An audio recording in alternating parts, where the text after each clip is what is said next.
नमस्कार। देखिए हम लोग फंडामेंटल राइट्स को पढ़ रहे हैं जिसमें इसके पहले वाले वीडियो में हम लोगों ने कुछ हद तक कवर किया था। जैसे उसमें हम लोगों ने आर्टिकल 12 और आर्टिकल 13 को अच्छे से समझा था। और उसमें मैंने आपको बताया था कि जो हमारे संविधान में मूल अधिकार है, वह पहले जो है 7 था मूल अधिकार, लेकिन 1976 में 44वां संविधान संशोधन किया गया और जो संपत्ति का अधिकार था, उसको हटा दिया गया और उसको कानूनी अधिकार बना दिया गया। यानी अब वर्तमान में देखा जाए तो हमारे संविधान में कुल 6 ही मूल अधिकार हैं। उसी में से पहला अधिकार है समानता का अधिकार, जिसकी चर्चा जो है आर्टिकल 14 से लेकर 18 तक किया गया है। तो आज के इस वीडियो में हम लोग राइट टू इक्वलिटी यानी समानता के अधिकार को ही कवर करने वाले हैं। इस वीडियो में हम लोग आर्टिकल 14 से लेकर 18 तक जो है एकदम विस्तार से पढ़ेंगे। पूरे बेसिक से लेकर एडवांस तक हम लोग कवर करेंगे। इस वीडियो को देखने के बाद अगर जो है समानता के अधिकार से एक भी प्रश्न आपका नहीं छूटेगा, अगर आपसे एग्जाम में पूछा जाता है तो ठीक है, आप उसको बना सकते हैं। और वीडियो के लास्ट में हम लोग प्रीवियस ईयर क्वेश्चन का टेस्ट भी लगाएंगे। पूरा थ्योरी पढ़ने के बाद जब आप टेस्ट लगाइएगा तो आपको अपने आप पर एक गर्व महसूस होगा कि आप जो है इसको अच्छे से समझ चुके हैं। ठीक है, तो चलिए अब वीडियो को हम लोग शुरू करते हैं। तो आइए हम सबसे पहले आर्टिकल 14 को समझते हैं। देखिए इसमें कहा गया है, राज्य भारत के राज्य क्षेत्र में किसी व्यक्ति को विधि के समक्ष समता या विधि के समान संरक्षण से वंचित नहीं करेगा। सबसे पहले देखिए कि इसमें एक वर्ड का इस्तेमाल किया गया है, राज्य कहा गया है। और इसके पहले वाले वीडियो में हम लोग राज्य शब्द को जो है बहुत अच्छे से समझे थे कि राज्य का मतलब क्या होता है। केवल राज्य सरकारें नहीं होती है, राज्य का मतलब वह सभी संस्था होती है जिनको सरकारी शक्ति प्राप्त होती है, उन सभी को राज्य कहा जाता है। तो आर्टिकल 14 में यही बात कहा गया है कि राज्य जो है वह भारत के राज्य क्षेत्र में यानी भारत के सीमा के अंदर किसी भी व्यक्ति को विधि के समक्ष समता से और विधि के समान संरक्षण से वंचित नहीं करेगा, अर्थात उसको रोक नहीं सकता है, वंचित नहीं कर सकता है। अब बात यह आती है कि विधि के समक्ष समता और विधि के समान संरक्षण, इसका मतलब क्या होता है। तो आइए उसको हम लोग समझते हैं। देखिए, विधि के समक्ष समता को ब्रिटेन से लिया गया है। वेरी वेरी इंपॉर्टेंट है। कई बार ये एग्जाम में प्रश्न पूछा जा चुका है कि आर्टिकल 14 में जो विधि के समक्ष समता है उसको किस देश के संविधान से लिया गया है, तो ब्रिटेन के संविधान से लिया गया है। और इसको याद करना भी आसान है। बी से होता है विधि के समक्ष समता और बी से ही होता है ब्रिटेन। तो ये दोनों जो है सिमिलर है, आपको आसानी से याद हो जाएंगे। ठीक है, तो इसको ध्यान रखिएगा। अब देखिए इसका मतलब क्या होता है। इसका मतलब होता है कानून सबके लिए समान है, अर्थात कानून सबके लिए एक जैसा है, चाहे वो कोई भी हो। कोई अमीर व्यक्ति है, कोई गरीब व्यक्ति है, अगर दोनों ने सेम अपराध किया है तो दोनों को सेम सज़ा मिलेगा। न्यायालय द्वारा दोनों को जो है सेम सज़ा दिया जाएगा, क्योंकि कानून जो है सबके लिए समान है, सबको एक समान नज़र से देखता है। ऐसा नहीं है कि वह अमीर व्यक्ति है तो उसको कम सज़ा दिया जाए, उसकी सज़ा को कम कर दिया जाए, और जो गरीब है उसकी सज़ा बढ़ा दिया जाए और उसको अधिक सज़ा दे दिया जाए क्योंकि वो गरीब है, कुछ बोलेगा नहीं। ऐसा नहीं किया जा सकता। सबके लिए कानून समान है, सबको कानून जो है समान नज़र से देखता है। उसी को विधि के समक्ष समता कहा जाता है और इसको ब्रिटेन के संविधान से लिया गया है। ठीक है, तो इसको ध्यान रखिएगा, इसकी चर्चा आर्टिकल 14 में किया गया है। उसके बाद देखिए कि विधि के समान संरक्षण को अमेरिका से लिया गया है। ये भी कई बार पूछा गया एग्जाम में, इसको ध्यान रखना है कि विधि के समान संरक्षण को किस देश के संविधान से लिया गया है, तो अमेरिका के संविधान से लिया गया है। ठीक है, इसका मतलब होता है कि समान परिस्थिति में समान व्यवहार करना, अर्थात व्यक्ति के परिस्थिति के अनुसार व्यवहार किया जाए, उसी को विधि के समान संरक्षण कहते हैं। देखिए आपको पता है कि भारत में जितने भी लोग हैं सबका परिस्थिति जो है अलग-अलग है। कोई गरीबी में अपना जीवन व्यतीत कर रहा है और कोई अमीरी में अपना जीवन व्यतीत कर रहा है। किसी को चढ़ने के लिए साइकिल तक नहीं है और कोई मर्सिडीज में घूम रहा है। यानी सबका परिस्थिति देखा जाए तो अलग-अलग है, कोई भी एक जैसा नहीं है। तो यही हमारे संविधान में कहा गया कि जब सबका परिस्थिति अलग-अलग है तो सबके साथ एक जैसा व्यवहार क्यों किया जाए। सबके साथ जो है अलग-अलग व्यवहार किया जाए ताकि सभी लोग अपना जीवन अच्छे से व्यतीत कर सकें। यही कारण है कि जो टैक्स वसूला जाता है सरकार के द्वारा, वो सभी लोगों से टैक्स नहीं लिया जाता है।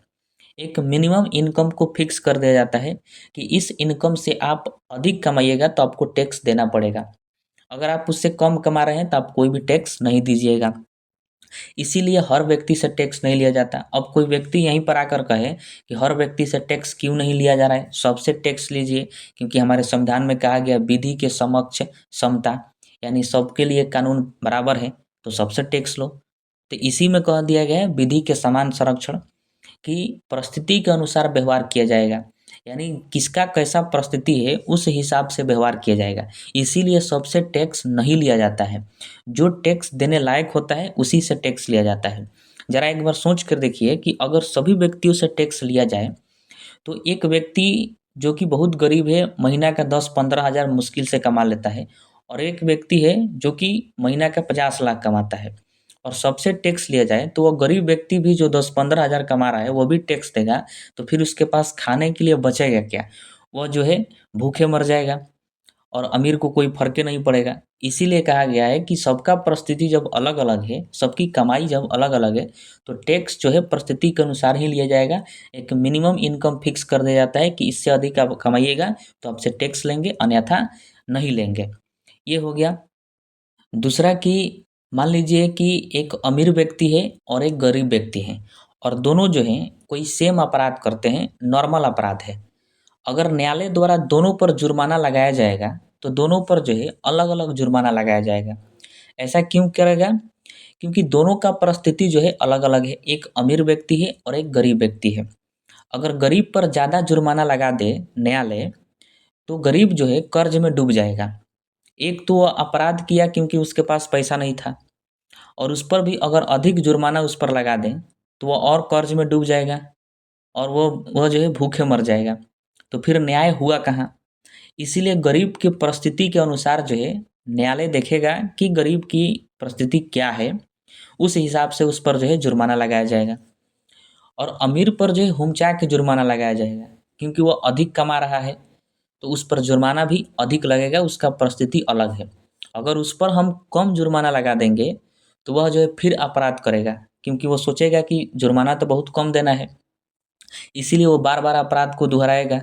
इसीलिए उस पर अधिक जुर्माना लगाया जाएगा ताकि वो अपराध को जो है न करे, और गरीब की परिस्थिति अलग है, इस वजह से उस पर कम जुर्माना लगाया जाएगा ताकि वो अच्छे से अपना जीवन यापन कर सके। अगर दोबारा अगर अगर अपराध करता है तो फिर उस पर जो है विचार किया जाएगा और अधिक जुर्माना लगाया जा सकता है। लेकिन पहली बार में ये परिस्थिति पर ध्यान दिया जाता है कि परिस्थिति के अनुसार ही हो। हाँ, ये सब कब किया जाता है? जब कोई नॉर्मल अपराध किया है तब। जैसे कि बिजली चोरी कर लिया है, जैसे गाँव जवार में देखा जाता है कि लोग जो है बाईपास बिजली जो है जलाते हैं, बिजली चोरी करके जलाते हैं। तो उस पर जब बिजली विभाग की निगरानी टीम आती है, तो उन लोगों पर छापा मारती है, तो उस पर जो है जुर्माना लगा देती है। अब किसी-किसी पर 1 लाख, 1.5 लाख, 50,000 ऐसे करके जुर्माना लगता है। तो जो अमीर व्यक्ति होता है, अगर वो सही में पकड़ाया है बिजली चोरी करते वक़्त, तो आसानी से भर देता है 50,000, 60,000 जितना भी लगता है, क्योंकि वो अमीर है, उसके लिए वो कुछ भी नहीं है, तो वो भर देगा आसानी से। लेकिन बेचारा जो गरीब होता है, जो और वो भी पैसा के चलते बिजली जो है चुरा कर जलाता है, और उस पर जो है लाख, 1.5 लाख का जब फाइन लगता है, तो वो भर नहीं पाता है। तो उसके लिए आपके डिस्ट्रिक्ट में जो है लोक अदालत लगता है, और लोक अदालत में वो व्यक्ति जाता है जहाँ पर जज जो है देखता है कि 2 साल हो गया इसके ऊपर फाइन लगा हुआ, जुर्माना लगा हुआ, लेकिन आज तक ये भरा नहीं। इसका मतलब है कि इसका कंडीशन जो है फाइनेंशियल कंडीशन ठीक नहीं है, इसका परिस्थिति ठीक नहीं है। तो वो क्या करता है कि उसके जुर्माना को और कम कर देता है, कि आप 50% कम कर देता है, या फिर जितना हो उतना कम कर देता है, ताकि वो व्यक्ति आसानी से भर दे। तो यहाँ पर वो क्यों कम कर दिया जुर्माना? क्योंकि देखा कि इसका परिस्थिति ही ठीक नहीं है, ये भर ही नहीं पा रहा है। इस वजह से हालाँकि पूरा कम नहीं करता है, ख़त्म नहीं करता है, क्योंकि वो बार-बार अपराध करने लगेगा अगर पूरा ख़त्म कर दिया जाए तो। इसीलिए उसके परसेंटेज को कम कर दिया जाता है कि आप 10%, 20% जो है आप भर सकते हैं, जाइए कोई बात नहीं है। तो ये सब जो है नॉर्मल अपराध है बिजली चोरी करना। लेकिन अगर कोई जघन्य अपराध किया है, तो फिर उसमें विधि के समान संरक्षण नहीं आएगा। कोई जघन्य अपराध किया जैसे रेप-वेप किया है, चाहे कोई बहुत जघन्य तरीका से मर्डर किया है, तो उसमें विधि के समान संरक्षण नहीं आएगा। उसमें जो है बराबर सज़ा दिया जाएगा सबको, चाहे अमीर हो चाहे गरीब हो। अगर गरीब है तो फिर ऐसा अपराध किया ही क्यों? इसीलिए उसको जो है जो सज़ा है वही सज़ा उसको दिया जाएगा। लेकिन नॉर्मल अपराध में विधि के समान संरक्षण को देखा जाता है और न्यायालय द्वारा इस प्रकार से न्याय किया जाता है। अब देखिए अपवाद के रूप में आर्टिकल 14 में जो भी बातें कही गई है, उसमें जो है राष्ट्रपति को, राज्यपाल को और यूएनए के प्रतिनिधि को छूट प्राप्त है। मतलब आर्टिकल 14 में कहा गया है विधि के समक्ष समता, मतलब कानून सबके लिए समान है, लेकिन राष्ट्रपति के लिए, राज्यपाल के लिए और यूएनए के प्रतिनिधि के लिए समान नहीं है। क्योंकि ये कोई भी अपराध करेंगे तो इन पर मुकदमा नहीं चलाया जा सकता है, इनको सज़ा नहीं दिया जा सकता है। अगर ये पद पर हैं और कोई अपराध किए तब। लेकिन जैसे ही अपने पद को छोड़ेंगे, अपने पद से हटेंगे, तो फिर इन पर मुकदमा चलाया जा सकता है। अब ऐसा क्यों किया जाता है? क्योंकि माना जाता है कि जो ये तीनों पद हैं, ये बहुत ही प्रतिष्ठित पद होते हैं। अगर इन पर कोई अपराध का मुकदमा चलाया जाता है या फिर गलत व्यवहार किया जाता है, तो पूरे इंटरनेशनल लेवल पर, देश लेवल पर बुरा प्रभाव पड़ेगा, गलत मैसेज जाएगा इंटरनेशनल लेवल पर। इसीलिए कहा जाता है कि अगर कोई अपराध भी करते हैं तो सबको चुप रहना है, क्योंकि विश्व लेवल पर हमारे देश की धज्जियाँ उड़ सकती है कि हमारे देश के राष्ट्रपति होकर ये काम कर रहे हैं, राज्यपाल होकर ये काम कर रहे हैं, यूएनए के प्रतिनिधि हैं और ऐसा गलत कदम उठाएँ, गलत कार्य किए। तो इसीलिए जो है इनको इन सब में छूट प्राप्त किया गया है, छूट दिया गया है, ताकि ये कोई अपराध करें तो इनको किसी तरह का सज़ा न दिया जाए। लेकिन वही जब ये अपने पद से हटेंगे तो फिर इनको सज़ा दिया जाएगा। ठीक है? अब आइए हम आर्टिकल 15 को समझते हैं। देखिए आर्टिकल 15 में जो है बहुत सारे सब क्लॉज हैं और सभी के सभी इम्पोर्टेंट है। आज के डेट में प्रश्न जो है सब क्लॉज से ही पूछा जा रहा है। जैसे आपसे पूछेगा कि आर्टिकल 15 के 2 में क्या है, 15 के 4 में क्या है, 15 के 5 में क्या है, ऐसे आपसे पूछेगा। या फिर आपसे प्रश्न पूछ देगा और कहेगा कि बताइए किस आर्टिकल में दिया गया है, वो सब क्लॉज से ही प्रश्न होगा। तो इस तरह से जो है बहुत ज़्यादा प्रश्न पूछा जाता है। लेकिन आप लोग करते क्या हैं कि केवल आर्टिकल 15 पढ़ लेते हैं और थोड़ा बहुत इसमें कुछ-कुछ पढ़ लेते हैं। तो इससे जो है कुछ देर के लिए सुकून मिल जाएगा, लेकिन रिज़ल्ट नहीं मिलेगा। अगर रिज़ल्ट चाहिए तो आपको सब क्लॉज के साथ जो है पढ़ना पड़ेगा। तभी आप जो है प्रश्न को समझ सकते हैं और उसको बना सकते हैं, तब जाके आपका रिज़ल्ट होगा। अन्यथा ऐसा होने वाला नहीं है। इसीलिए इस वीडियो में या फिर आने वाले जो भी वीडियो है, सब में हम आपको जो है सब क्लॉज के साथ पढ़ाएँगे और उसमें क्या-क्या बातें लिखी गई है, सब आपको विस्तार से समझाएँगे, ताकि आपको अच्छे से समझ में आए और आप एग्ज़ाम में एक भी प्रश्न को गलत ना करें और आप सही बना कर आएँ। ठीक है? तो आइए इसको हम देखते हैं। आर्टिकल 15 के 1 में कहा गया है कि राज्य किसी भी नागरिक के साथ केवल धर्म, मूल वंश, जाति, लिंग अथवा जन्म स्थान के आधार पर विभेद नहीं करेगा, मतलब भेदभाव नहीं करेगा। इसमें साफ निर्देश राज्यों को दिया गया है कि राज्य किसी भी नागरिक के साथ, किसी भी व्यक्ति के साथ धर्म के आधार पर भेदभाव नहीं करेगा, वंश के आधार पर नहीं करेगा, जाति के आधार पर नहीं करेगा, लिंग के आधार पर भेदभाव नहीं करेगा कि आप महिला हैं, पुरुष हैं, ट्रांसजेंडर है, इस आधार पर, और ना ही जन्म स्थान के आधार पर भेदभाव करेगा। ये राज्यों को निर्देश दिया गया है। अब राज्य शब्द से आप परिचित हैं। राज्य किसको कहा जाएगा? जिसको सरकारी शक्ति प्राप्त है वह राज्य है। जैसे मान लीजिए कि रेलवे है, तो रेलवे जो है, रेलवे को सरकारी शक्ति प्राप्त है तो वह राज्य है, स्टेट के रूप में है वो। और मान लीजिए कल को वो एक वैकेंसी निकाले और कह दे कि केवल जो है इसमें हिंदू धर्म के ही लड़के इसमें अप्लाई कर सकते हैं, बाकी धर्म के लोग अप्लाई नहीं कर सकते हैं। तो बताइए यहाँ पर कि धर्म के अनुसार भेदभाव है कि नहीं है? बिल्कुल है। तो इसके लिए जो है न्यायालय जाया जा सकता है, सुप्रीम कोर्ट जाया जा सकता है कि हमारे मूल अधिकार का हनन हुआ है, तो डायरेक्टली सुप्रीम कोर्ट जा सकता है। या फिर मान लीजिए रेलवे कोई वैकेंसी निकाले या फिर बिजली विभाग कोई वैकेंसी निकाले और कह दे कि इसमें केवल इसी एक विशेष जाति के लोग ही इसमें आ सकते हैं, बाकी जाति के लोग नहीं आ सकते हैं। तो ये भी क्या है? मूल अधिकार का हनन है, डायरेक्टली आप सुप्रीम कोर्ट जा सकते हैं। या फिर लिंग के आधार पर कह दें कि केवल इसमें पुरुष ही अप्लाई कर सकते हैं, महिला अप्लाई नहीं कर सकती है, तो उसके लिए भी जो है न्यायालय जाया जा सकता है। जैसे यूपीएससी कह दे कि बिहार में जन्म लेने वाले व्यक्ति जो है यूपीएससी में फॉर्म अप्लाई नहीं कर सकते हैं, तो बताइए इसके लिए सुप्रीम कोर्ट जाएंगे कि नहीं जाएंगे? बिल्कुल जाएंगे, क्योंकि जन्म स्थान के आधार पर भेदभाव हुआ है, तो इसके लिए हम सुप्रीम कोर्ट जा सकते हैं। क्योंकि आर्टिकल 15 के 1 में साफ साफ कह दिया गया है कि इन 5 चीज़ों के आधार पर आप भेदभाव नहीं कर सकते हैं। धर्म के आधार पर, मूल वंश के आधार पर, जाति के आधार पर, लिंग के आधार पर और जन्म स्थान के आधार पर। बाकी किसी भी चीज़ में आप भेदभाव कर सकते हैं, ये राज्यों को निर्देश दिया गया है। इन 5 चीज़ों को छोड़ाकर बाकी आपको जिसमें भी भेदभाव करना है आप आसानी से कर सकते हैं। जैसे कि क्वालिफ़िकेशन में और सर्टिफ़िकेट में, इन सब में और भी बहुत सारी चीज़ें हैं जिसमें भेदभाव किया जाता है।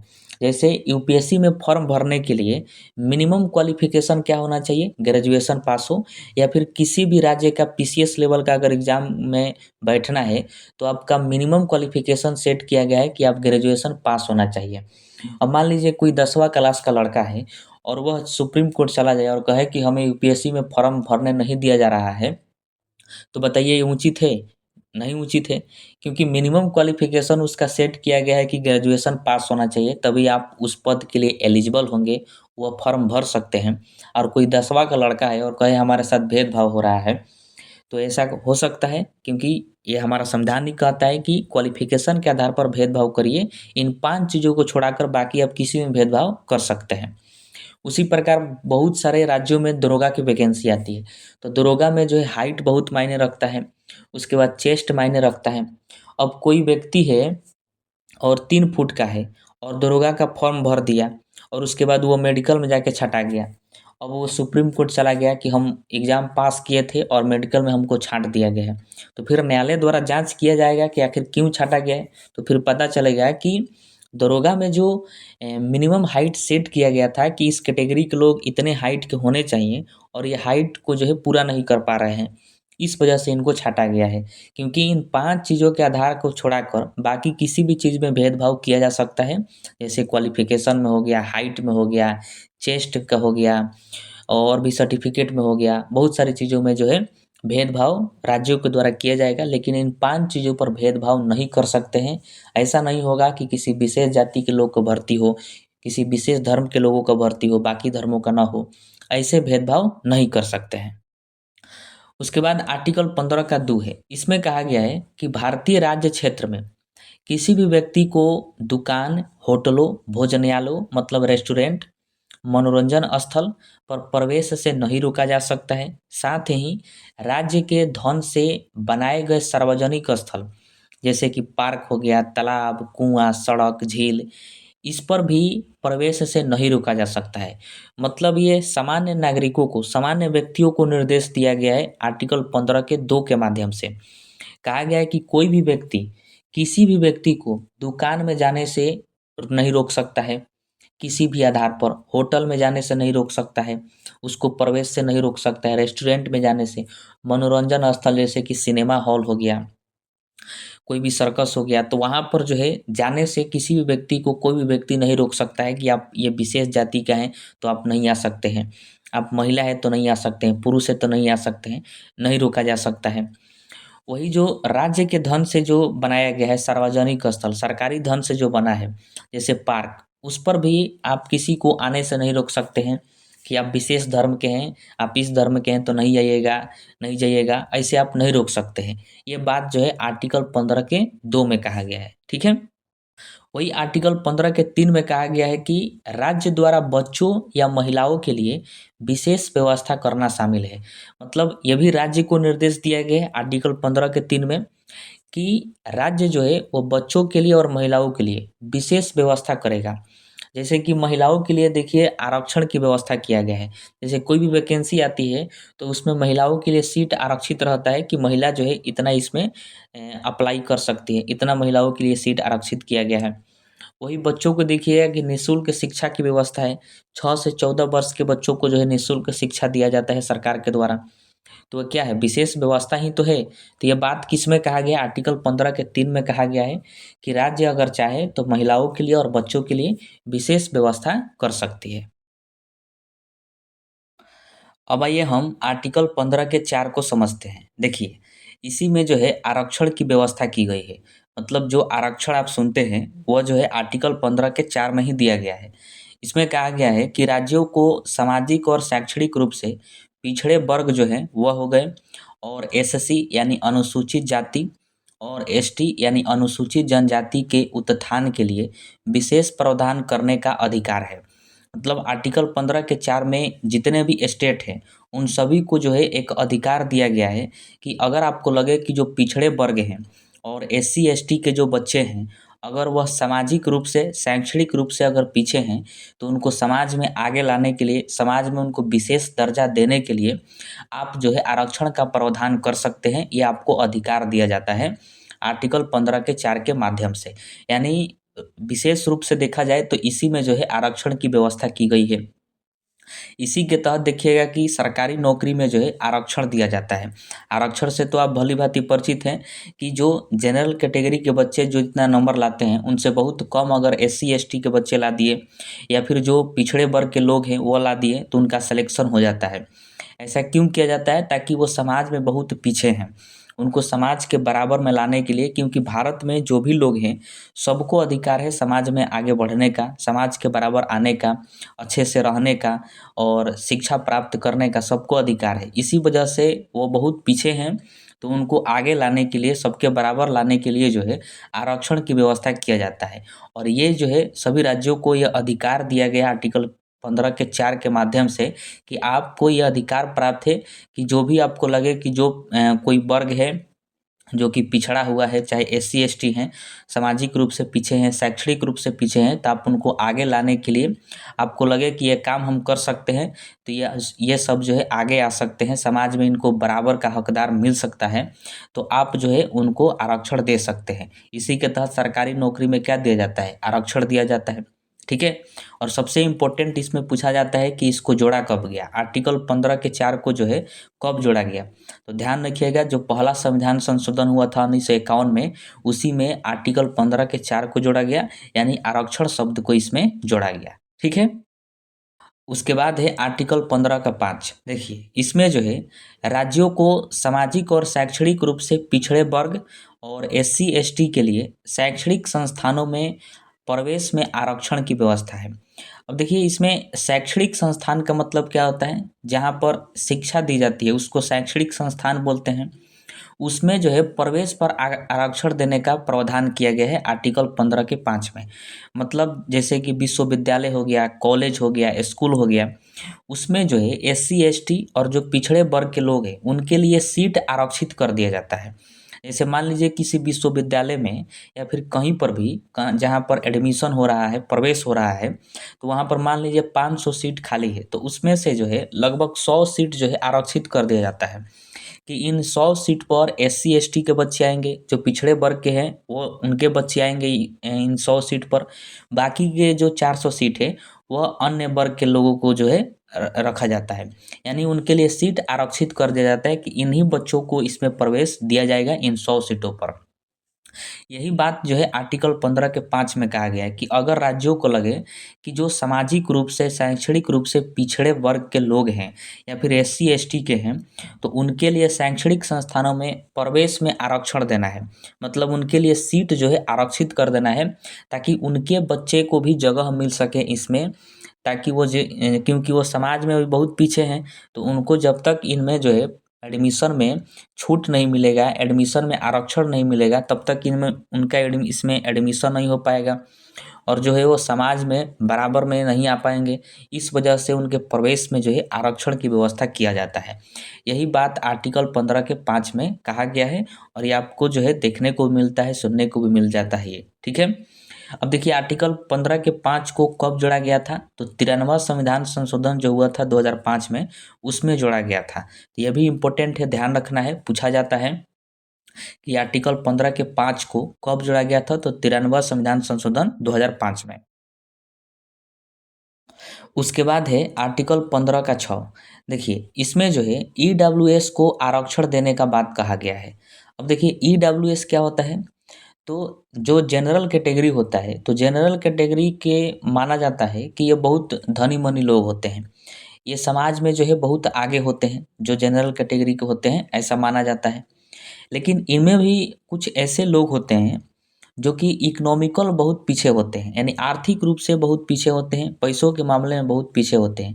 हालाँकि वो आते हैं जनरल कैटेगरी में, लेकिन उनके पास उतना पैसा नहीं रहता है, तो उनको जो है ईडब्ल्यूएस के कैटेगरी में डाल दिया जाता है कि ये जनरल कैटेगरी में आते हुए भी पैसे से कमज़ोर हैं, आर्थिक रूप से बहुत कमज़ोर हैं, तो उन्हीं को ईडब्ल्यूएस कहा जाता है। तो उसी ईडब्ल्यूएस को आर्टिकल 15 के 6 में आरक्षण देने की बात कही गई है, क्योंकि यह इकोनॉमिकल बहुत पीछे हैं, आर्थिक रूप से बहुत पीछे हैं, तो इनको समाज में आगे लाना पड़ेगा। तो आगे लाने के लिए आरक्षण दिया जाएगा। तो वही बात आर्टिकल 15 के 6 में कहा गया है, और राज्यों को यह अधिकार दिया गया है कि राज्य अगर चाहे तो जो आर्थिक रूप से कमज़ोर वर्ग हैं यानी ईडब्ल्यूएस है, तो उनको सरकारी नौकरी में, शैक्षणिक संस्थान में आप जो है आरक्षण दे सकते हैं, ताकि उनको भी समाज में बराबरी का हक मिल जाए। ठीक है, तो इसको ध्यान रखिएगा। और आर्टिकल 15 के 6 को जोड़ा कब गया था? तो 103वां संविधान संशोधन जो 2019 में हुआ था, उसी में जोड़ा गया था, यानी उसी वक्त जो है ईडब्ल्यूएस आया था।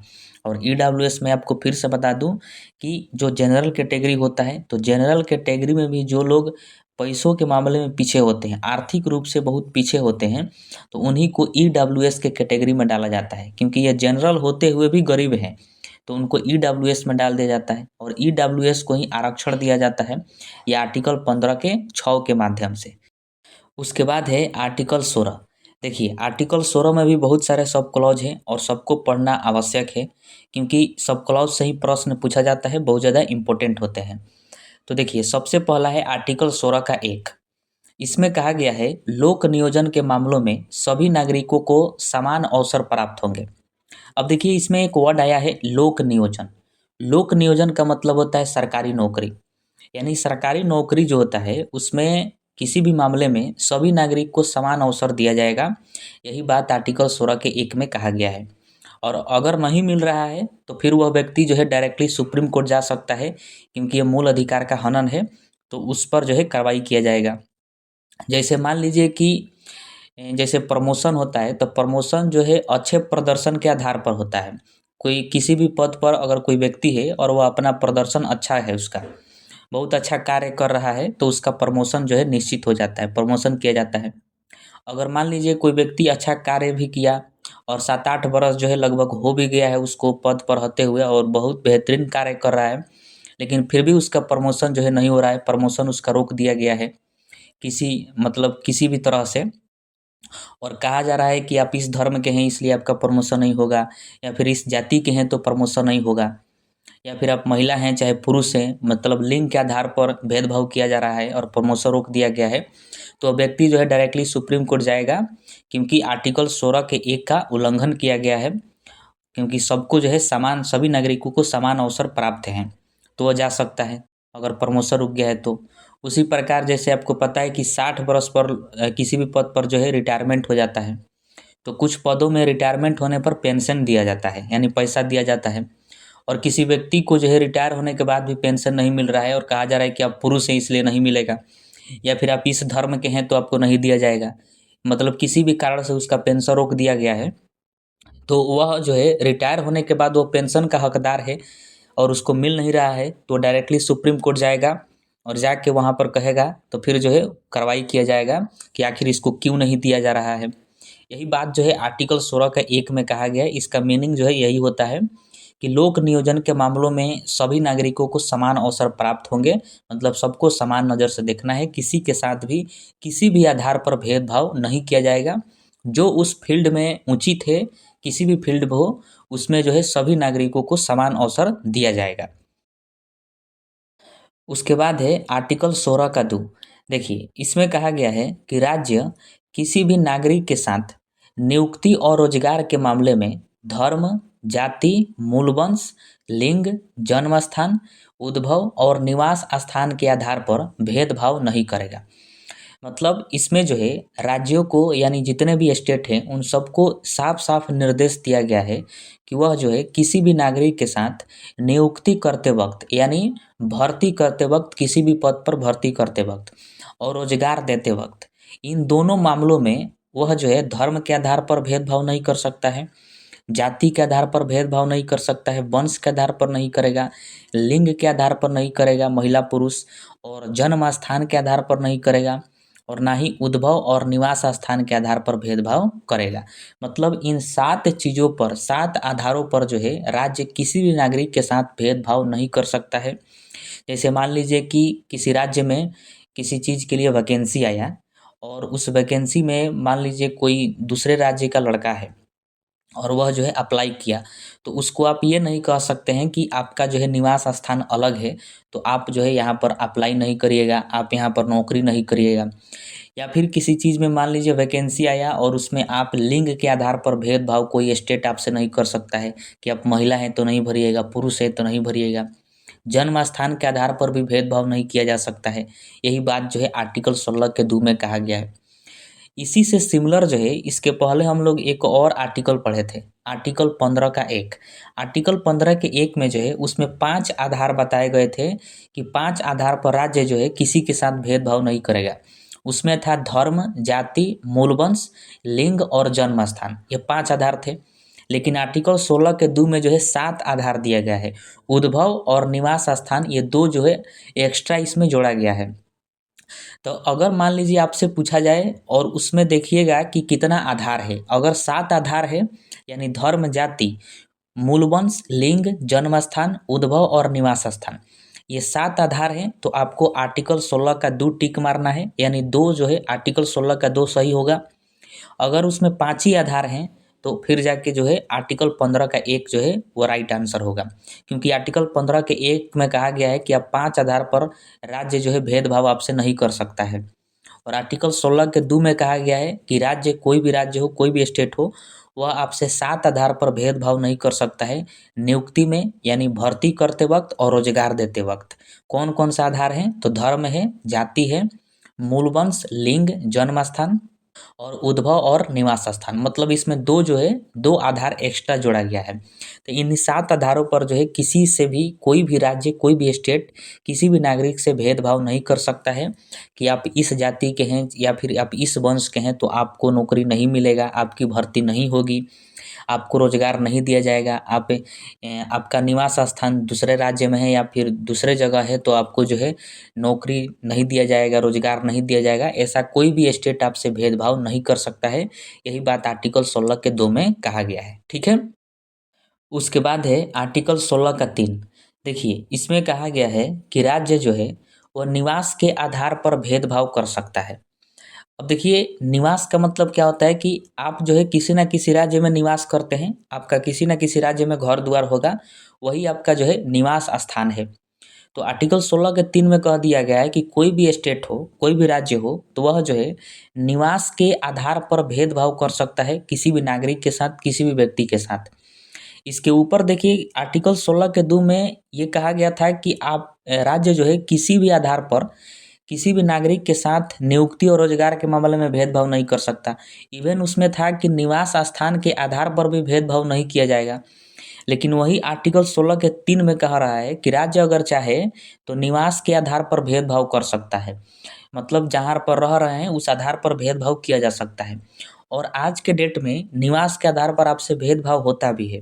जैसे मान लीजिए कि आप किसी न किसी राज्य के निवासी होंगे, तो आप जिस राज्य के निवासी हैं उस राज्य को छोड़कर किसी दूसरे राज्य में अगर कोई वैकेंसी आया है और जब आप उसमें फॉर्म अप्लाई करते हैं तो आपको जनरल कैटेगरी में डाल दिया जाता है, यानी सामान्य वर्ग में भेज दिया जाता है। अगर आप अपने राज्य में ओबीसी की कैटेगरी में आते हैं या फिर एससी एसटी की कैटेगरी में आते हैं, उससे कोई फर्क नहीं है। अगर आप दूसरे राज्य में किसी फॉर्म को अप्लाई करिएगा, भरिएगा, तो आपको जनरल कैटेगरी में यानी सामान्य वर्ग में डाल दिया जाता है। जैसे मान लीजिए कि बिहार का कोई लड़का है और वो बिहार में ओबीसी की कैटेगरी में आता है, ओबीसी वर्ग में आता है बिहार में, और बिहार का ही वो निवासी है। और उत्तर प्रदेश में दरोगा का वैकेंसी आया और जब वो फॉर्म अप्लाई करेगा उत्तर प्रदेश में दरोगा का, तो उसको उत्तर प्रदेश में जनरल कैटेगरी में डाल दिया जाएगा, यानी सामान्य वर्ग में डाल दिया जाएगा। भले वो बिहार में ओबीसी में आता है लेकिन उसको कहाँ जनरल कैटेगरी में डाल देंगे। क्यों? क्योंकि यहाँ पर निवास के आधार पर जो है भेदभाव किया गया। क्योंकि उत्तर प्रदेश का कहना है कि आप जो है बिहार के हैं, आप हमारे राज्य के नहीं हैं, तो हम आपसे निवास के आधार पर भेदभाव कर सकते हैं। यह आर्टिकल 16 का 3 हमें अधिकार देता है। इसीलिए जो है आज के डेट में निवास के आधार पर आपसे भेदभाव किया जाता है। और यह भेदभाव जो है इसलिए किया जाता है ताकि जो जिस राज्य में वैकेंसी निकली है उस राज्य के व्यक्ति को, उस राज्य के जो निवासी हैं उनको ज़्यादा फायदा मिले। किसी दूसरे राज्य के लोग आकर उस पद पर कब्जा ना जमा लें, ताकि वहाँ के राज्य के जो एक्चुअल में जो निवासी हैं उनको दिक्कत होने लगेगा, वो बेरोजगार हो जाएंगे। इसलिए उस बेरोजगारी को ख़त्म करने के लिए ऐसा किया जाता है कि जनरल कैटेगरी में डाल दिया जाता है। बाकी आप लोग आरक्षण के बारे में आगे हम लोग समझेंगे। तो इस तरह का होता है। अब देखिए कुछ ऐसे राज्य हैं जो कि परमानेंटली बैन कर दिए हैं, मतलब रोक दिए हैं कि आप दूसरे राज्य का व्यक्ति हमारे राज्य में किसी भी फॉर्म को अप्लाई नहीं कर सकता है। जैसे कि हिमाचल प्रदेश हो गया, हिमाचल प्रदेश में कोई भी वैकेंसी आएगा तो किसी दूसरे राज्य के लोग चाहे नागरिक जो है वो फॉर्म अप्लाई नहीं कर सकते हैं। उसी प्रकार मणिपुर है, त्रिपुरा है, अरुणाचल प्रदेश है, इन सब में कोई भी वैकेंसी आई इन राज्यों में दूसरे राज्य के लड़के नहीं भर सकते हैं, क्योंकि इनमें जो वैकेंसी आती है उसी राज्य के लड़के भर सकते हैं, उन्हीं के लिए है केवल, बाकी राज्यों के लिए नहीं है।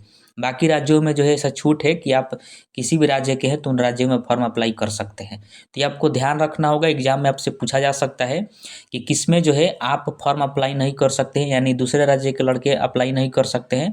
तो वह राज्य कौन कौन सा है? हिमाचल प्रदेश है, मणिपुर है, त्रिपुरा है, अरुणाचल प्रदेश है। यानी स्टेट चाहे तो आपसे निवास के आधार पर भेदभाव कर सकता है, यह अधिकार आर्टिकल 16 के 3 में दिया गया है। उसके बाद है आर्टिकल 16 का 4। देखिए इसमें कहा गया है कि राज्य जो है SC ST और OBC के लिए आरक्षण का प्रावधान कर सकता है। मतलब राज्य अगर चाहे, कोई भी स्टेट हो, तो वह SC ST और जो OBC हैं, मतलब जो पिछड़े वर्ग हैं, उनके लिए आरक्षण की व्यवस्था कर सकता है। यह अधिकार दिया गया है आर्टिकल 16 के 4 में। और इसी के तहत देश में जो है केंद्र सरकार द्वारा सभी कास्टों को आरक्षण दिया गया है। जैसे कि OBC जो हो गए उनको 27% आरक्षण मिला हुआ है केंद्र सरकार के द्वारा, और जो SC हो गए यानी शेड्यूल कास्ट उनको 15% आरक्षण है, और जो ST हैं यानी शेड्यूल ट्राइब्स उनको 7.5% आरक्षण है, और जो EWS हैं उनको 10% आरक्षण दिया गया है। और सब तो आप जानते हैं, और EWS को सभी लोग जो है नहीं जानते हैं। तो इसके पहले भी हम बता चुके हैं कि EWS जो है ये जनरल कैटेगरी में ही आते हैं। सामान्य वर्ग जो होता है, ऐसा माना जाता है कि सामान्य वर्ग के लोग आर्थिक रूप से और सामाजिक रूप से बहुत आगे होते हैं, इसलिए उनको आरक्षण नहीं दिया जाता है। लेकिन उन वर्ग में भी यानी सामान्य वर्ग में भी कुछ ऐसे लोग होते हैं जो आर्थिक रूप से और सामाजिक रूप से बहुत पीछे हैं, यानी उनकी सालाना एनुअल इनकम जो है 8 लाख से कम है, तो उनको EWS के कैटेगरी में रखा जाता है, और उन्हीं को जो है केंद्र सरकार द्वारा 10% आरक्षण दिया जाता है। ठीक है, तो इस प्रकार देखा जाए तो केंद्र सरकार द्वारा जो जितना आरक्षण मिला है उन सबको जोड़ा जाता है तो लगभग 59.5% आता है, यानी लगभग 59.5% जो है आरक्षण का प्रावधान किया गया है केंद्र सरकार के द्वारा। टोटल देश में ये आरक्षण है, और इम्पोर्टेंट है, आपको ध्यान रखना है, पूछा जाएगा आपसे कि देश में टोटल आरक्षण कितना मिला है, तो 59.5%। ठीक है, अब देखिए जैसे OBC को 27% आरक्षण है, SC को 15%, EWS को 10% और ST को 7.5%।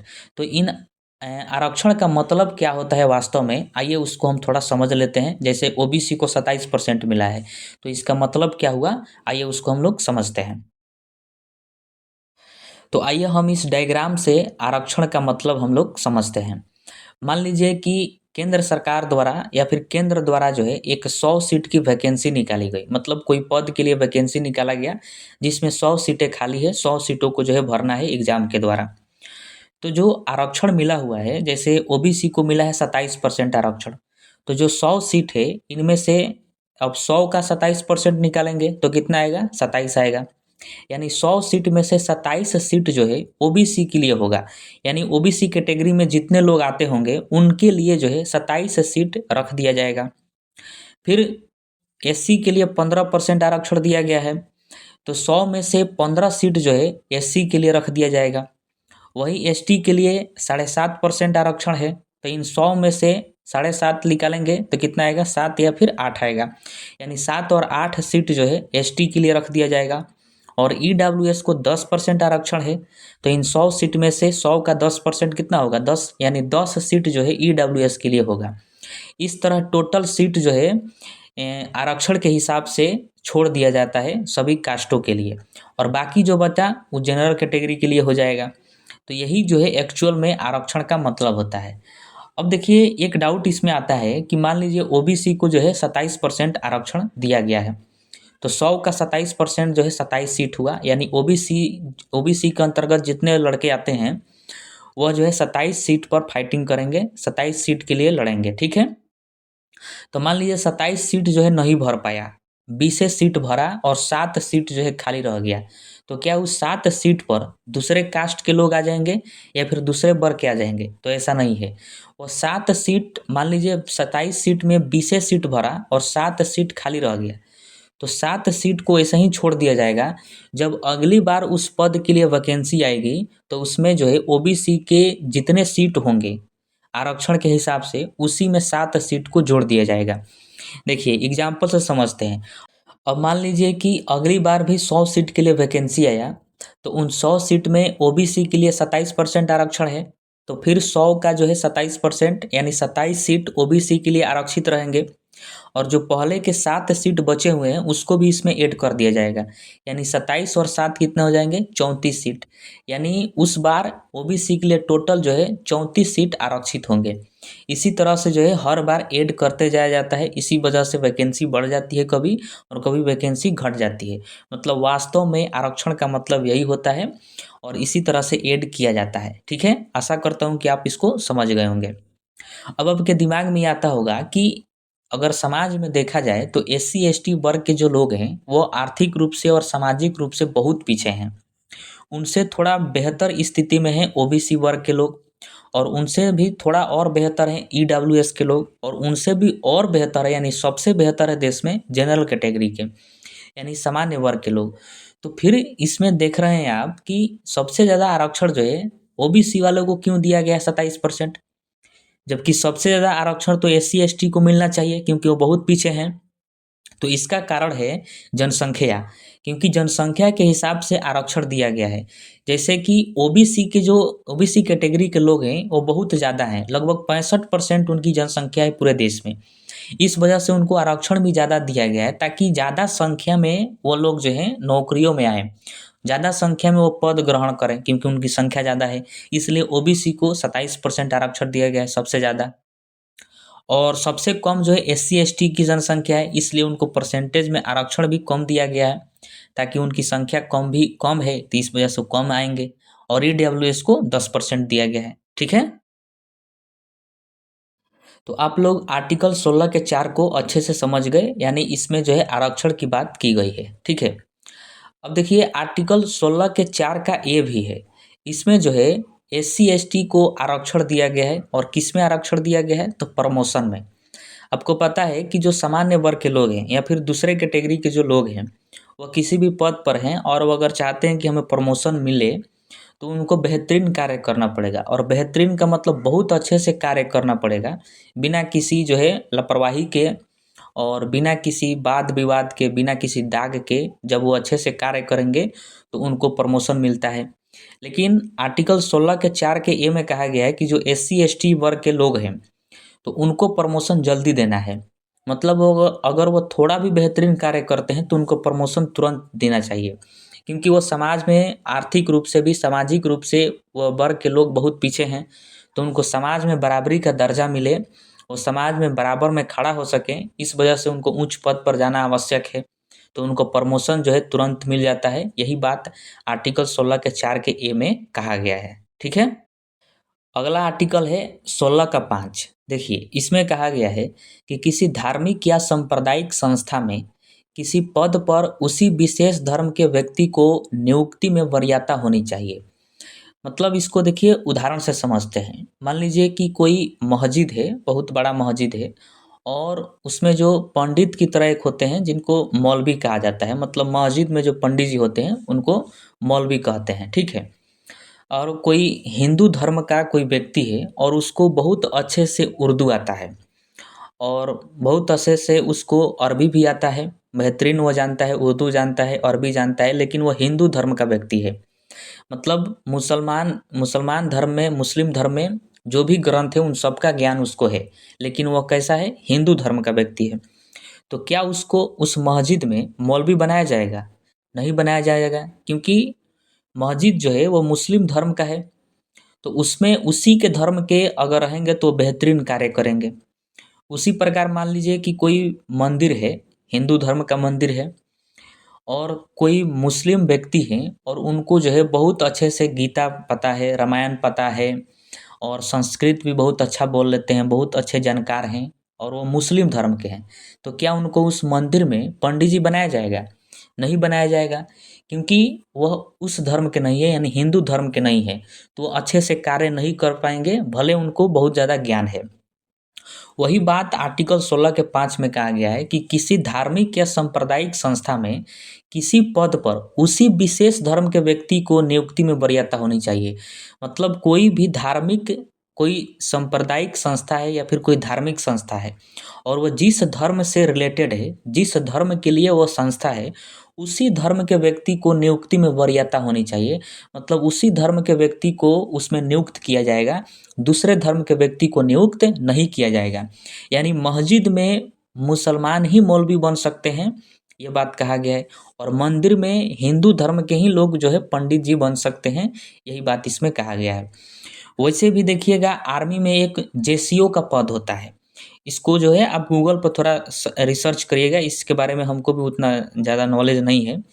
जेसीओ का एक पद होता है जिसमें विशेष धर्म के व्यक्ति ही पद ग्रहण कर सकते हैं। जैसे जेसीओ में होगा मुसलमान के लिए, तो उसमें मुसलमान व्यक्ति ही उसमें जो है फॉर्म अप्लाई कर सकता है, और हिंदू धर्म के लिए है तो हिंदू व्यक्ति ही उसमें क्या करता है, फॉर्म अप्लाई कर सकता है। जेसीओ का ऐसे करके एक पद होता है, तो वह जो है आर्टिकल 16 के 5 से ही रिलेटेड है, उसको थोड़ा सर्च करके आप लोग जानकारी इकट्ठा कर लीजिएगा, ठीक है। उसके बाद है आर्टिकल 16 का 6 और यह लास्ट है, इसमें कहा गया है ईडब्ल्यूएस को 10% आरक्षण की व्यवस्था है। मतलब मैंने जो आपको ऊपर बताया इसके पहले आर्टिकल 16 के 4 में कि ईडब्ल्यूएस को 10% आरक्षण है, तो अब बात किस में कहा गया, आर्टिकल 16 के 6 में कहा गया है कि ईडब्ल्यूएस को 10% आरक्षण देने की व्यवस्था की गई है आर्टिकल 16 के 6 में, ठीक है। और इसे जो है 2019 में जोड़ा गया था, हाल ही में जोड़ा गया है। 103वां संविधान संशोधन जो हुआ था 2019 में, तो उसमें जोड़ा गया कि ईडब्ल्यूएस को, यानी जो जनरल कैटेगरी में भी सबसे पीछे हैं, तो उनको 10% आरक्षण दिया जाएगा। ये 103वां संविधान संशोधन में 103वां संविधान संशोधन द्वारा आर्टिकल 16 के 6 को जोड़ा गया, ठीक है, तो इसको ध्यान रखिएगा। अब आइए हम लोग देखते हैं आर्टिकल 17 को। देखिए इसमें कहा गया है अस्पृश्यता का अंत, यानी अनटचेबिलिटी का अंत किया गया है। अनटचेबिलिटी का मतलब होता है छुआछूत, यानी छुआछूत का अंत किया गया है। आप जो है किसी के साथ छुआछूत नहीं कर सकते हैं, मतलब घृणा नहीं कर सकते हैं। छुआछूत वाला जो होता है ना, जैसे कि कोई छोटे कास्ट के लोग हैं या फिर जो सामाजिक रूप से, आर्थिक रूप से जैसे पिछड़े हुए हैं, उनके साथ आप छुआछूत का भाव रखते हैं। उनके जैसे शरीर में अगर टच हो गया तो विभिन्न तरह के आप गालियाँ दे दिए या फिर अशब्द बोल दिए, इस तरह के बात जो है आप जो है नहीं कर सकते हैं। ये कानूनन अपराध है, उसी को अस्पृश्यता कहा जाता है। और आर्टिकल 17 में कहा गया है कि अस्पृश्यता का अंत, मतलब वो आप नहीं कर सकते, उसका अंत किया गया है। अब देखिए हमारे संविधान में अस्पृश्यता का परिभाषा क्या होगा, ये इसमें नहीं बताया गया है कि वास्तव में इसका मीनिंग क्या होगा, इसका मतलब क्या है, ये कैसे कार्य करता है, ये सब जो है नहीं बताया गया है। केवल जो है अस्पृश्यता का अंत कह दिया गया है, बस इतना ही है, परिभाषा इसका नहीं दिया गया है। तो इतना आपको ध्यान रखना है कि आर्टिकल 17 में अस्पृश्यता का अंत किया गया है। उसके बाद है आर्टिकल 18, इसमें जो है उपाधियों का अंत किया गया है। अब उपाधि का मतलब जो है बहुत पहले पहले के ज़माने में उपाधि हुआ करते थे, जैसे बाबू साहेब ये उपाधि है।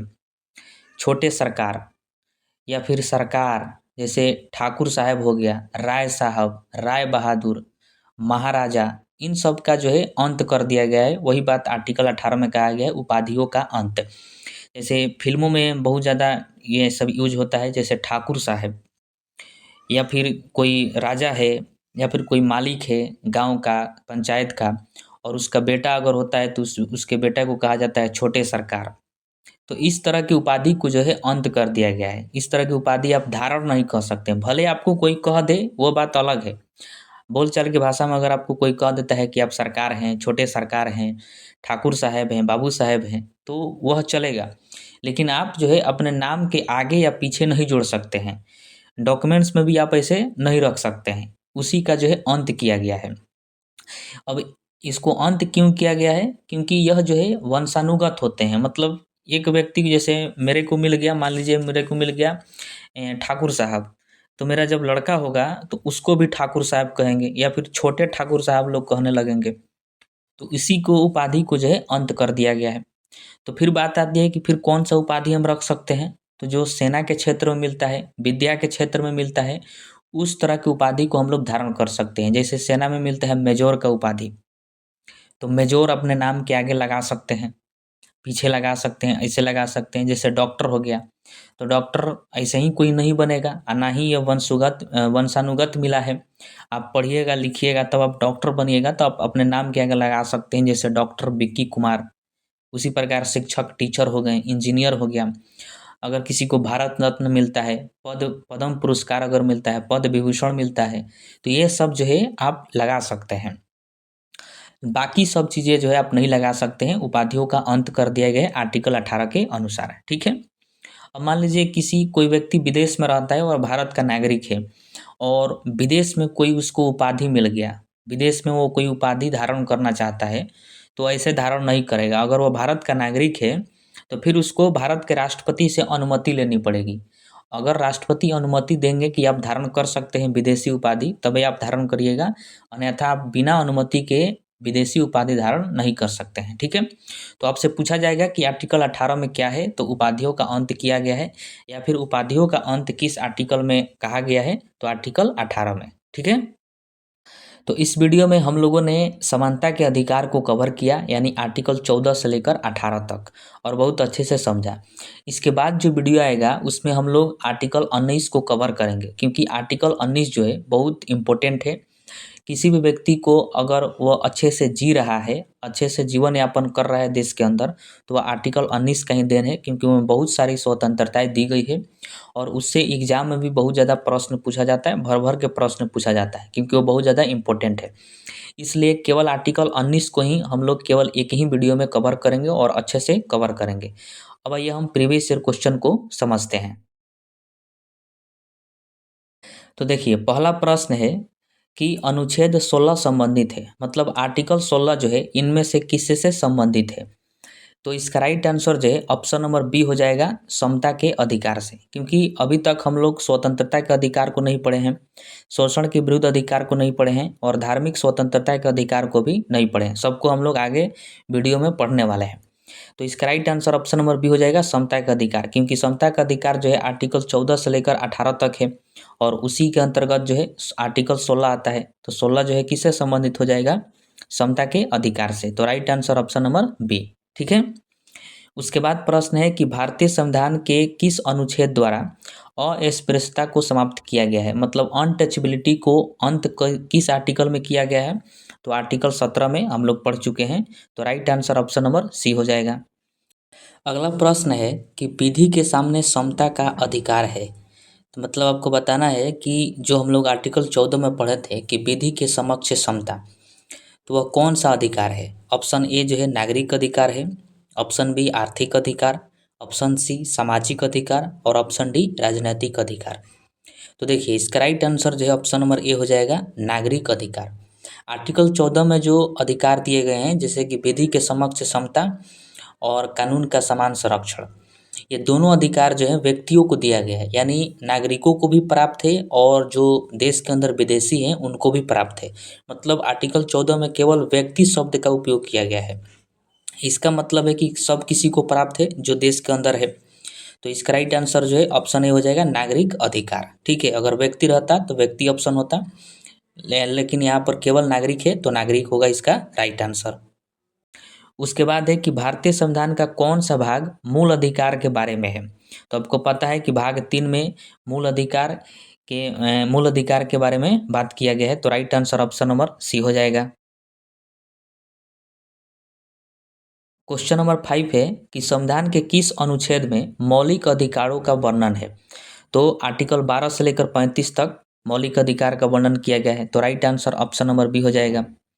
अगला प्रश्न है कि भारतीय संविधान के अनुच्छेद 14 में वर्णित कानून या विधि के समक्ष समता किस देश के संविधान से लिया गया है। सबसे पहले देखिए कि आर्टिकल 14 में विधि के समक्ष समता का जिक्र किया गया है, यानी कानून के सामने सब बराबर है। तो मैंने आपको उसमें एक ट्रिक भी बताया था कि बी से हो जाएगा विधि के समक्ष समता और बी से ही होगा ब्रिटेन, यानी ब्रिटेन के संविधान से लिया गया है। तो right answer option number A हो जाएगा ब्रिटेन। अगला प्रश्न है कि सामाजिक समता से क्या अभिप्राय है, मतलब सामाजिक समता से क्या आप समझते हैं ये बताना है। तो देखिए, समाज में सब समान है ये नहीं होगा, कानून के सामने सब समान है ये भी नहीं होगा, समाज में भेदभाव ना हो, हाँ ये सही है, और ऑप्शन डी कह रहा है समाज में कोई मतभेद ना हो, ये भी नहीं होगा।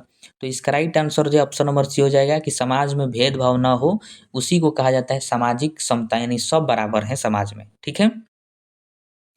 और इस वीडियो का लास्ट प्रश्न है कि मूल अधिकार के असंगत पाए गए कानूनों को किस अनुच्छेद द्वारा समाप्त किया जा सकता है। तो जब मैं आपको आर्टिकल 13 बता रहा था तो उसमें बताया था कि इसमें जो है अल्पीकार का प्रयोग किया गया है, यानी अगर कोई मूल अधिकार किसी दूसरे के मूल अधिकार का हनन करता है तो उस मूल अधिकार को खत्म कर दिया जाएगा, यह आर्टिकल 13 में कहा गया था। तो इसका राइट आंसर जो ऑप्शन नंबर बी हो जाएगा आर्टिकल 13। ठीक है। तो हम लोग बस कुल 8 ही प्रश्नों को देखें। जब पूरा मूल अधिकार जब खत्म हो जाएगा चैप्टर, यानी भाग 3 को जब हम पूरा कंप्लीट कर लेंगे तो एक अलग से वीडियो आएगा जिसमें बहुत सारे ऑब्जेक्टिव प्रश्न होंगे और उन सबको कवर किया जाएगा, इंपॉर्टेंट ऑब्जेक्टिव प्रश्न को। हालांकि अगर आप थ्योरी अच्छे से पढ़े होंगे, अच्छे से हमारे वीडियो को समझे होंगे तो आपको किसी तरह का दिक्कत नहीं आएगा।